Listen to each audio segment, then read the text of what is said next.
Хүүхэд том боллоо.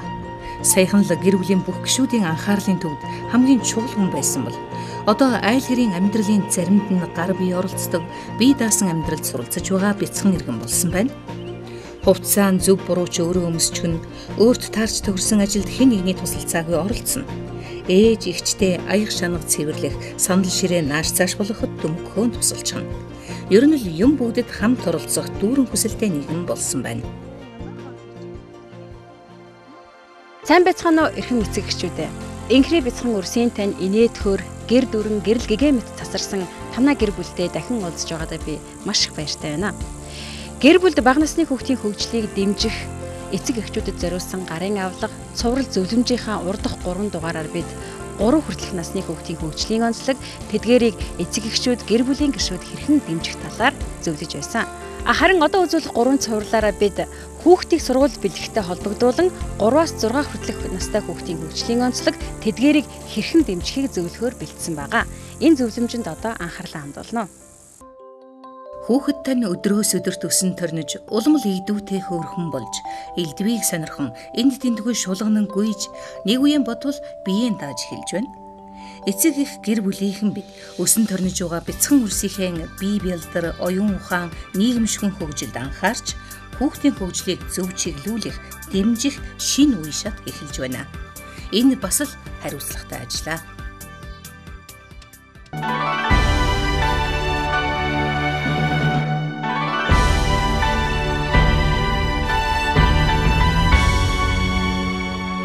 Гэрт гадаагүй гүйж харах бяцхан үрсээ бид энэ ер нь дөрсгүй болох нь байг битгий болохгүй гэж хөдөлгөөнийг нь битгий хориорой. Яг тэгвэл бага насны хүүхдийн бие бэлтрийн өсөлт хөгжилтөнд хөдөлгөөн зайлшгүй чухал үүрэгтэй байдаг. Ер нь эцэг эхчүүд бид гэрийн нөхцөл хүүхдээ дасгал сургуульд байнга хийлгээд байж чаддаггүй шүү дээ. Тийм учраас ахуйн нөхцөлд хүүхдийнхээ хөдөлгөөнийг хэрхэн дэмжихийг одоо зөвлөе. Анхаарлаа хандуулна.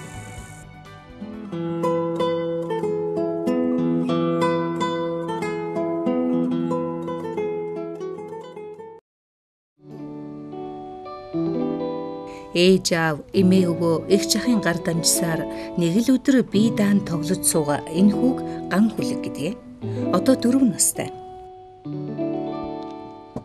4 хүртэлх настай хүүхдийн биеийн жин 14-өөс 15 кг, биеийн өндөр нь 94-өөс 96 см өндөртэй болсон байдаг.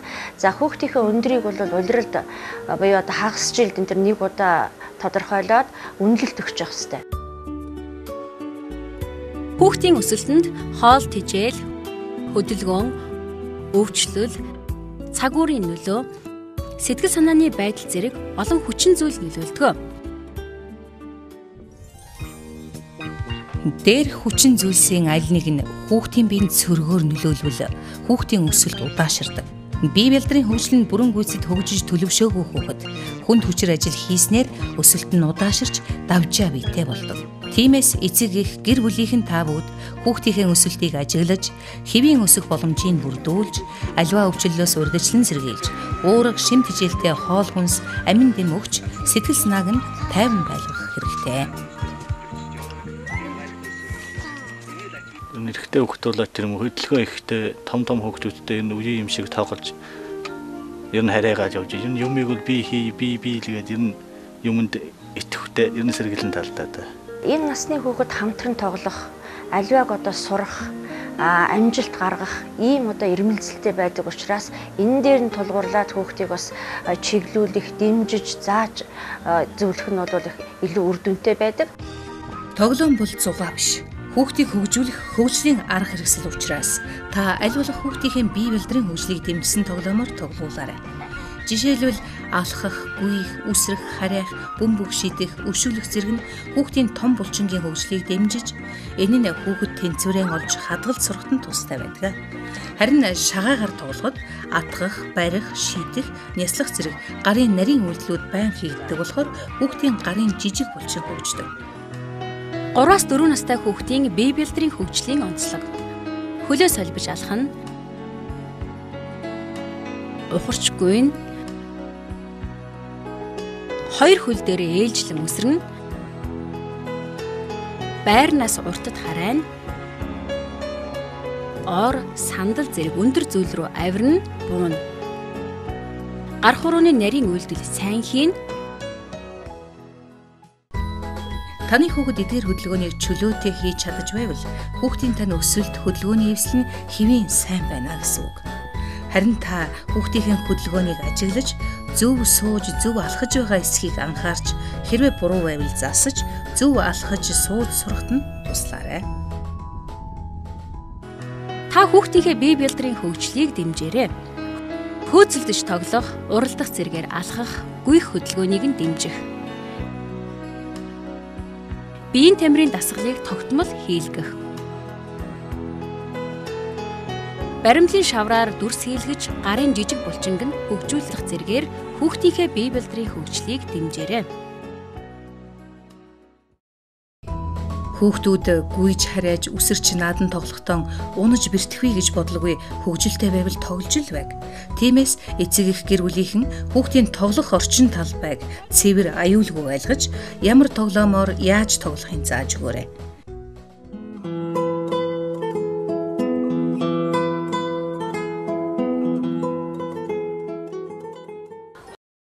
Хотын хүүхэд хөдөөний хүүхэд гэж ялахаасаа илүү ерөөсөө ер нь хүүхэд юу идвэл эрүүл сарвал өсч байчих вэ гэдгийг илүү анхаарах хэрэгтэй.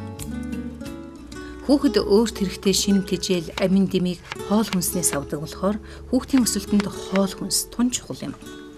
Хоолны шим тэжээл нь их бага хэмжээнээс биш, найрлага, төрөл зүйлээсээ хамаардаг учраас хүүхдийн хоолнд олон нэр төрлийн уураг, амин дэмийн агуулмж ихтэй хүнсний бүтээгдэхүүнийг хэрэглэж тогтсон цагт зөв хооллох хэрэгтэй. 3-4 настай хүүхдийн хооллолт. 3-4 настай хүүхдийг өглөө, өдөр, үдээс хойш орой 4 цагийн зайтай 4 удаа хооллоно. Үүнээс өглөө оройны хоол нь хөнгөн хоол байх бөгөөд үлдсэн 2 хоол нь үндсэн хоол байна. Үндсэн хоол гэдэг нь уураг, илчлэг ихтэй махан бүтээгдэхүүнээр хийсэн хоол, харин хөнгөн хоол гэдэг нь хүнсний ногоо, үр тарианы бүтээгдэхүүн, сүү, тараг, жимс зэрэг хүнсний бүтээгдэхүүн байна. Хөдөөний хүүхдүүд яхаа боломж нь бол сүүн бүтээгдэхүүн илүү, хотын хүүхдэд ногоо жимсэн хангах боломж нь илүү боловч энэ бүтээгдэхүүнийг бүгдээр ингэсэн хүүхэд өдөрт бол 1 удаа заавал идэх ёстой. 3-4 настай хүүхдийн өдөрт идэх хоолны 40% нь үр тарианы бүтээгдэхүүн, 23% нь хүнсний ногоо, 17% нь махан бүтээгдэхүүн, 10% нь сүү, цагаан эдээ, мөн 10% нь жимсгэн байна. Таны хүүхэд эдгээр хоол хүнсийг тогтмол хэрэглэж чадаж байгаа эсхийг анхаарч, хүүхдүүдийн ихээр дурлаж идэхийг хүсдэг чихэр амттныг багаар тохируулан өгч, хүүхдийн бие эрүүл мэндэд тустай хүнсний бүтээгдэхүүнийг сонгож хоолндоо хэрэглээрэй. Хэтэрхий цөөн тооны хоолыг байнга хэрэглэснээс болж хүүхдийн өсөлт хөгжилт бол давжаарах. Тийм ээ, хэрэгцээтэй жиндээ хүрэхгүй байх, өсөлт нь намхан болох ийм байдлууд бол бас ажиглагддаг. За энэ бол ялангуяа хөдөөгийн хүүхдүүдээр бас цөөн тооны төрлийн бүтээгдэхүүн хэрэглэдэг ийм хүмүүст бол нэлээд ажиглагддаг. Хэрвээ хүүхэд тань үе үеийн хоолнд дургүй болж эхэлвэл та хоолны цэсэн сольж шинэ хоол хийж өгөөрэй. Нэг төрлийн хоолыг удаан идснээс болж хүүхэд хоолноос уйдаж дургуйлдаг. Хоол идэх дур сонирхлыг төрүүлэхийн тулд та хүүхэдтэйгээ хамтран хоол хийж, хүүхдийн хийж чадах зүйлээр нь туслуулах юм бол хүүхэд хамтдаа хийсэн хоолоо амтархан идэх бол. Хүүхдэд олон төрлийн хүнсний бүтээгдэхүүнээр хоол хийж өгснөөр хүүхэд хэвийн өсөж бойжно. Тархины үйл ажиллагаа идэвхжиж, оюун ухаан хөгжинэ. Хүнсний бүтээгдэхүүний төрөл, үр шимийг мэддэг болно. 3-4 наснд хүүхэд харьцангуй биеийн даасан байдаг учраас томчуудын тусламжгүйгээр хоолоо өөрөө мэдэж чаддаг. Гэхдээ зөв хооллох соёлын талаар сайн мэдэхгүй. Ямар тач өлсвөл хоол идэж, хит их идвэл гэдэс өвднө л гэж мэдэх болохоор хоолоор тоглож болохгүй. Хоолыг хэвтэж бас босон сууж иддэггүй гэдгийг гэр бүлийнхэн хүүхдэд үлгэрлэн ойлгуулах хэрэгтэй. Ойлгуулаад зогсохгүй хэвшүүлэх нь зөв хооллоход сургаж байгаа чухал соёл юм. Нөгөөтэйгүр энэ нь эрүүл байхын үндэс юм аа.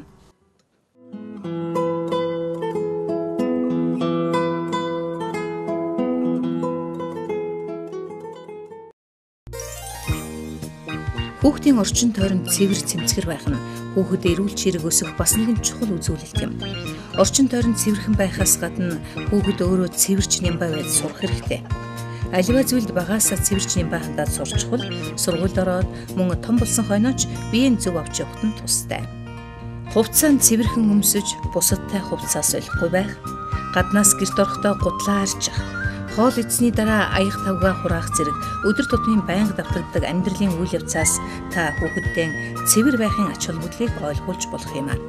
За миний охин голын ирэг дээр тоглохдоо гол ерс нь муухай юм хийж болохгүй заа юу? За миний охин найзуудтайгаа тоглохдоо бас гол ерс нь муухай юм хийж болохгүй хэлээрэй заа юу? Сүү цагаан идээд усааж болохгүй гол ус нь татарчин ширэгчин заа. Тэгээ усгүй орчин заа юу миний охин? Хүүхэд тань өсөж том болж байгаа учраас эцэг их та бүхэн хүүхэддээ хөтөвчөнд бие засах хэрэгтэйг мөн бие зассны дараа ариун цэврийн цаас хэрэглэх хэрэгтэйг тайлбарлаж зөв хэрэглэж сурахад нь туслаарай. Та хүүхдээ хөтөвчөнд зөв суулгаж хэвшүүлээрэй. Хөтөвчөнд суулгахаас өмнө хөтөвчийг цэвэрхэн байгаа эсхийг нь шалгах. Хүүхдийг хөтөвчөнд зөв суулгах, бие засаж дууссан эсхийг нь асуух. Бие зассны дараа урдаас хоошоо чиглэлээр ариун цэврийн цаас хэрэглэх. Хөтөвчийг угааж цэвэрлэн тогтсон байранд нь тавих. Бие зассны дараа гараа тогтмол угааж байхыг зөвлөх хэрэгтэй.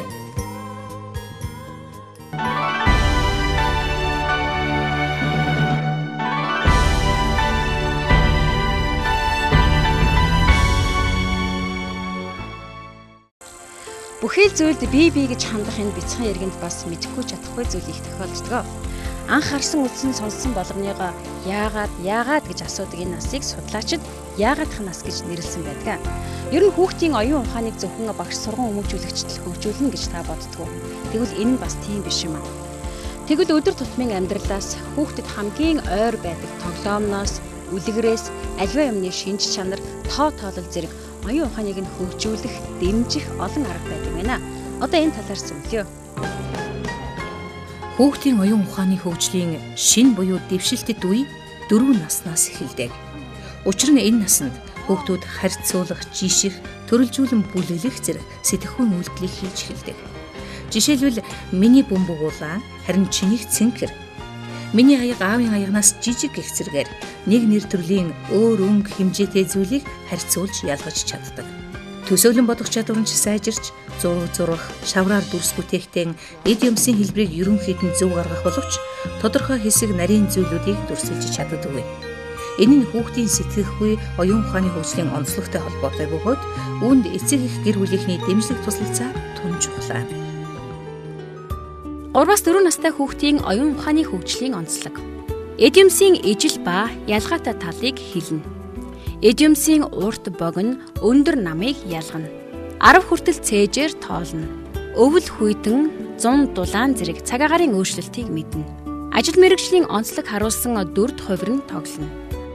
Хөгжмийн хэмнэлт тааруулан, хурдан, удаан бүжиглэнэ.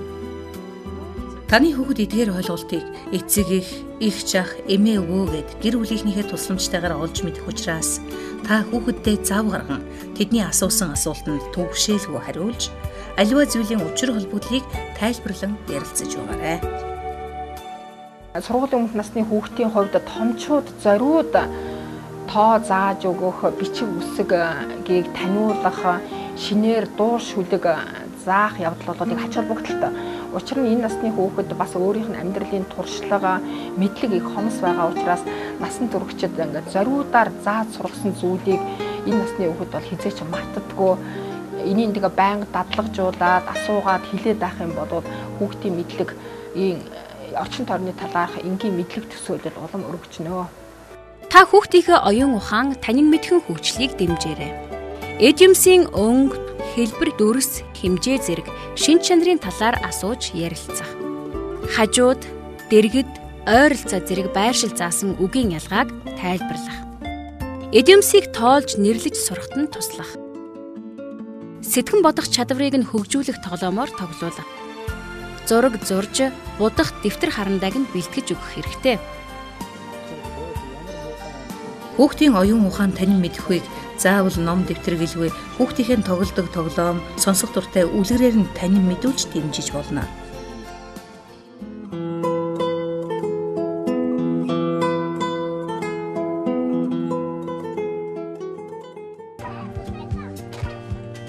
Хүүхдүүдэд тоглож байхдаа илүү жаргалтай, инээд хөөр, баяр баясгалаар дүүрэн байдаг.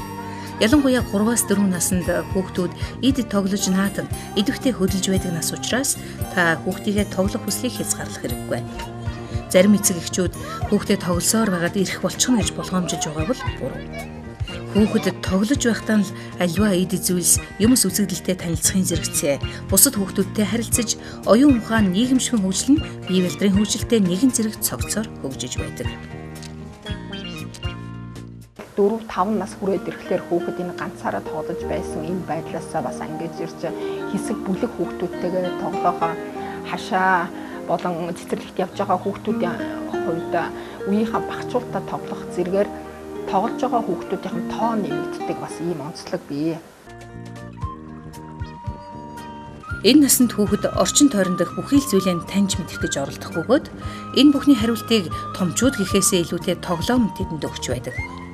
Том жижигийн ялгаа, гурвалжин дөрвөлжин зэрэг хэлбэр дүрс, улаан ногоон өнгө, хатуу зөөлөн гэд юмсын шинж чанарын тухай бүхий л ойлголтыг тоглоомоос л таньж мэддэг. Тэр чигүүхэл машиныг төмрөөр хийдэг. Машин зам гэж явган хүний замаас тусдаан байдаг зэрэг эд юмсын материал зориулалтыг хэн нэгэн хэлж өгөөгүй байхад мөн л тоглоомороо дамжуулан мэдэж авдаг. Гэхдээ хүүхэд өсөж том болж байгаа учраас юмсын нарийн учрыг олоход эцэг их гэр бүлийнхний дэмжлэг чухлаа. Жишээлбэл та хүүхэдтэйгээ шагаагаар тоглоё гэж бодъё. Мөр. За энэ. Тэмээ. За энэ мөр энэ гоо. Боо ингээд нар зөөр гэсэн мөр байдаг. За. Нөгөө дөрвөн шагаа яасан чи.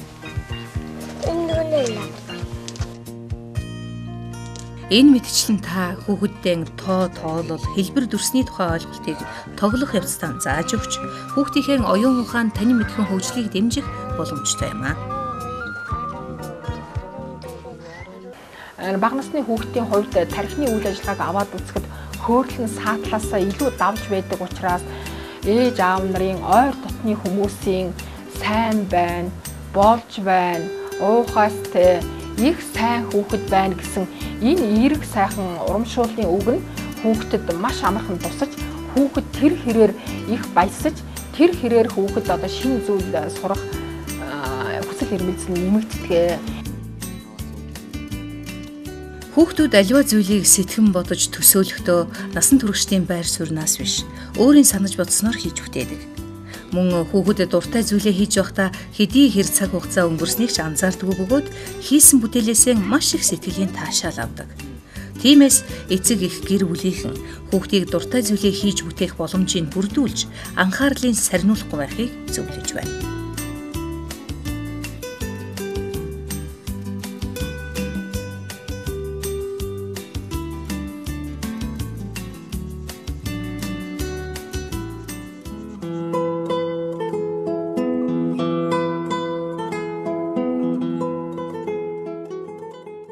Бага насны хүүхэд тэр дундаа 3-4 настай хүүхдэд үлгэрийг ярьж, уншиж өгсөний ач холбогдол нь тухайн үлгэрт гарч байгаа үйл явдлын талаар ялангуяа үлгэрт гарч байгаа амьтдын нэр, өнгө зөөс, үйл хөдөлгөөн, тухайн амьтад хаана амьдардаг, юугаар хоололдог, үр төлийн юу гэж нэрлэдэг талаар хүүхдүүд маш сайн ойлголтыг авдаг. Хүүхдүүд үлгэр сонсох, тэр тусмаа боддоор харагдах биет дүртэй үлгэр жүжигийг илүү сонирхдог. Тиймээс та гэрийн нөхцөлд гар доорх материал ашиглан янз бүрийн амьтны дүрс бүтээж, тухайн амьтныхаа дуу авиаг дуурайн хүүхдэд аль болох сонирхолтой ярьж өгөөрэй. Учир нь бага насны хүүхдийн анхаарал амархан сарндаг. Анхаарал нь нэг зүйл дээр 2 минут орчим төвлөрдөг болохоор та үлгэр ярихдаа аль болохоор хүүхдийг татан оролцуулж хамтран ярилцаарай. Та намайг шавнаад татчаагаад идэлтэй. Тэгээд чон очоод таагны сүүлнээс нь татаад шаварнаас гаргачих гинэ. Тэгээд одоо би чамайг идэндээ гэсэн чинь дааг. Чамгаа миний хойд бүлийн тойронд нэг идэх бичиг байгаа. Та тэрийг унших юм бол дахиж хизээж өсөөрг болно. Та хүүхэдтэй таны мэдхүйн мэдлэг өгөхөөр сургамжтай үйл явдлыг харуулсан, үлгэр сонсож, үлгэрт ямар амьтад гарсан, үлгэрийн үйл явдалд юу гарсан, сургамжтай зүйл нь юу байсан талаар асууж ярилцаж байгаарай. Миний хүүг энэ үлгэрт ямар хоёр амтан гарсан бэлээ? Юуны тухай ярьж байна? Энэ юу лээ? Тэр ямар амтан бэлээ? Шаргадаа. Бити найзуудаас холдороо цуг тогдоод цуг гэстэй хараад цуг явж яах нь штэ тийм үү? Ганцаараа зөрүүлээд явбал яах нь вэ? Өөрөө чон итгэх нь штэ.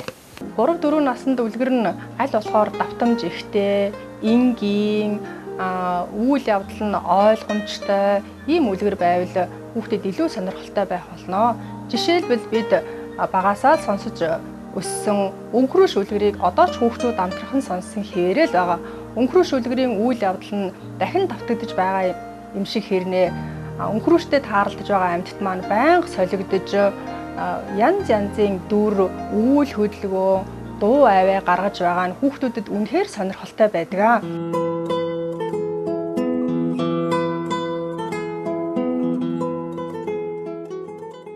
За тэгэхээр 4 хүртэлх насны хүүхдийн хэлээрээ бол багнаас за түүнд он дотроо бол сургуулийн өмнөх нас дотроо хамгийн эрчимтэй ийм одоо эвзэгтэй хөгжиж байдаг үе юм аа. 3-4 наснд хүүхэд их хэлнийхэн 1000 гаруй үгийн баялагтай болж өөрийнхөө санаа бодлыг бусдад чөлөөтэй илэрхийлж чаддаг. Мөн дуу шүлэг амархан сурч цээжилсэн шүлгэн уншиж дуулах дуртай байдаг.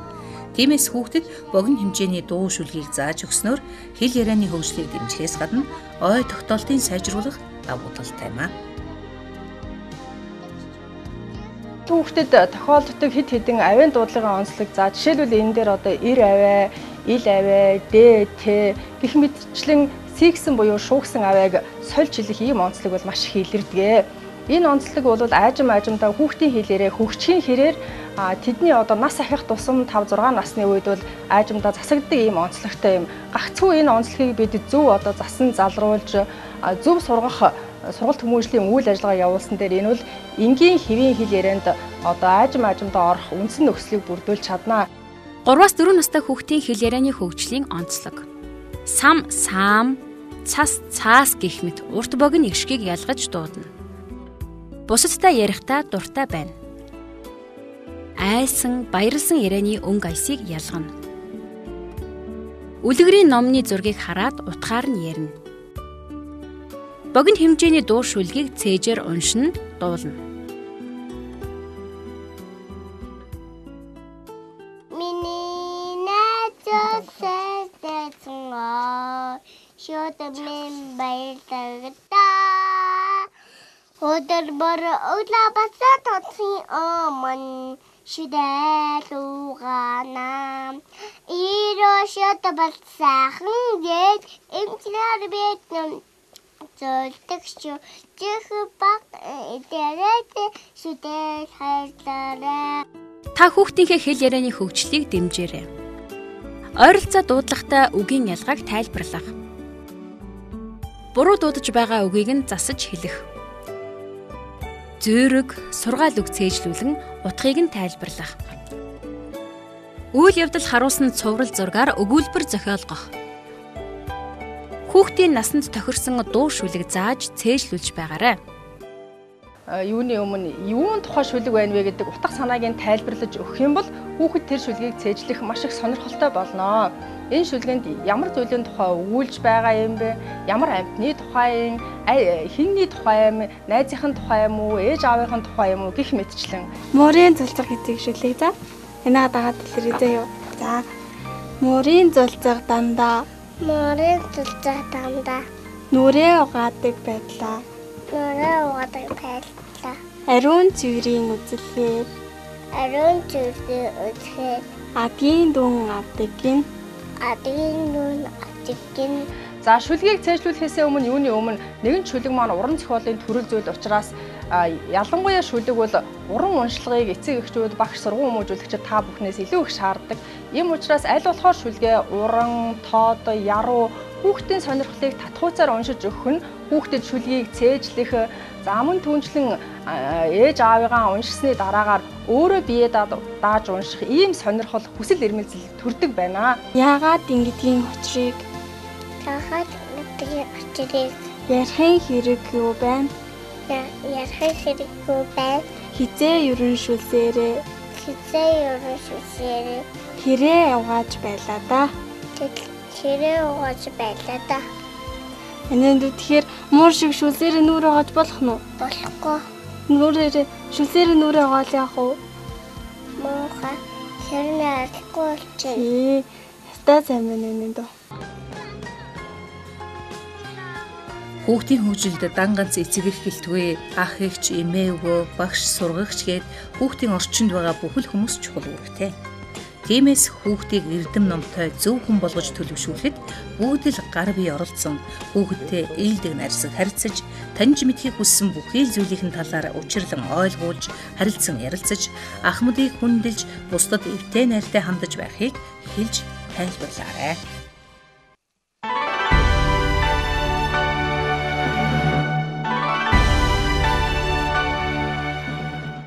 Таны хүүхэд үе үеийнхэн учир нь олдохгүй уцаарлаж заримдаа аманд орчих шахам элдвийг асууж шалгаж байна. Хүүхэд энэ наснаас өөрийгөө бие хүн гэр бүлийн нэг гишүүн гэж мэдэрч эхэлдэг учраас альва зүйлд гар бие оролцож өөрийн санаа бодлыг хэлхийг хүсдэг. Харин эцэг эхчүүд хүүхдээ багын балчир юм гэж голдог учраас тэдний хооронд багахан зөрчил үүсдэг. Тэгвэл энэ үед хүүхдтэйгээ хэрхэн харилцах, яаж аргатахаа мэдэхгүй байгаа бол та манай зөвлөмжөнд анхаарлаа хандуулна. Хүний хөгжил нь бие бэлдэр оюун ухаан, мэдлэг чадвар, авьяас, нийгэмшил, ёс суртахууны зөв төлөвшлөөр хэмжигдэнэ. Бие бэлдэр оюун ухаан, сэтгэл хөдлөл нь хүүхэд эхийн хөвлийг бүрдэж байх үеэс байгалийн жамаар хөгждөг байхад нийгэмшигэн хөгжил, гэр бүлийн орчин, хүмүүсийн харилцаа, нийгэм соёлыг өвлөн суралцахад ааж маажмаар бүрддэг. Тиймээс бага насны хүүхдийн нийгэмшигэн хөгжлийг гэр бүлээс эхлээд зөв чиглүүлж хөгжүүлэх нь хүүхэд хожим сургууль хамт олонны дунд биеийн зөв авч явах, бусдыг ойлгож хүндэтгэх, хамтран суралцах, найз нөхөдтэй болоход нь чухал нөлөөтэй юм аа. 4 хүртэл насны хүүхдийн нэг онцлог бол өөрийнхөө үйлдэлийн зөв бурууг бол өөрөө ялгаж мэдхтэйгээ болдог. Нөгөө талаар өөрийнхөө сэтгэлийн хөдөлгөөнийг бол өөрийнхөө бодож байгаагаар илэрхийлэх юм чадвартай болдог. За бас хэний ая занд нь тохируулж харьцах вэ гэдэг тэр арга эвээгээ бол олдог ийм нас л да. 3-4 настай хүүхдийн нийгэмшигэн хөгжлийн онцлог. Нүүр биеийн хөдөлгөөнөөр өөрийгөө илэрхийлнэ. Альва зүйлийг бие даан хийхийг эрмэлзэнэ. Хүслээ илэрхийлэх чадвартай болно. Бие дааж альва зүйлд оролцоно. Өөрийн хийсэн буруу зөв үйлдэлийг ойлгоно. Бусдын эд зүйл дураараа хүрч болохгүйг ойлгоно. Зарим хүүхэд бүр гिचмхий байхад зарим нь цовоо сэргэлэнгээд хүүхэд бүр өөр зам чанартай байдаг. Энэ нь тухайн хүүхдийн сэтгэл зүйн онцлогоос хамаарахаас гадна гэр бүлийн орчин, эцэг эх гэр бүлийнхний хоорондын харилцаатай холбоотой байдаг. Тиймээс эцэг эх гэр бүлийнхэн хүүхдэд халуун дотн харилцаа, сайн зан үйлээр үлгэрлэн бусдыг хүндэлж илгэсэг, найрсаг хандах, бусадтай санал бодлоо хуваалцах, өөрийгөө илэрхийлж сурахад нь туслах учиртай.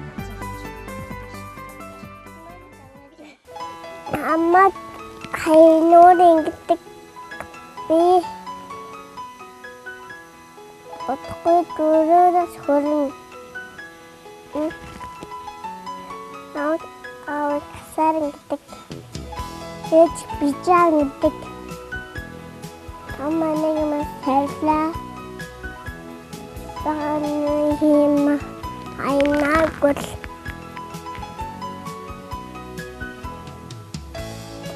Туулах шөлөх хөлжлөстэй бас хүүхдтэй гэнөөдөлтөстэй. 3-4 наснаас эхлээд хүүхэд насгүй сайн мэддэг болно. Өөрийнхөө бас айх ичих, энүүгдэйгээ мэддэг болно. Баярлж байгаагаа илэрхийлэх, өөрөө бас бие даасан хүн гэдгээгээ бол илэрхийлж байна. Энэ насанд хүүхэд хувь хүн гэдгээ мэддэг болсонтой холбоотойгоор би гэсэн хандлага давмгаалж сэтгэлийн хөдөлгөөний янз бүрийн илрэл ажиглагддаг. Зарим үед нилээн зөрүүд уцаартай болж дургуун хөрвөл шалан дээр трийж хэвтэн хөлөөн дэвсэлж гараа илгэндээ тэрч хөмсгөөн зангидаж ич мэднэ. Чухам ийм үед та учир нь олдохгүй юм яах гээд байгаа юм бэ гэж загнаж зэмлэхэн азнаж Хүүхдийн уйлж зөрүүдэлж байгаа нь нэг талаасаа бие дааж өсөж том болохдоо зайлшгүй дайрч өнгөрөх үе гэдгийг ойлгох нь чухлаа.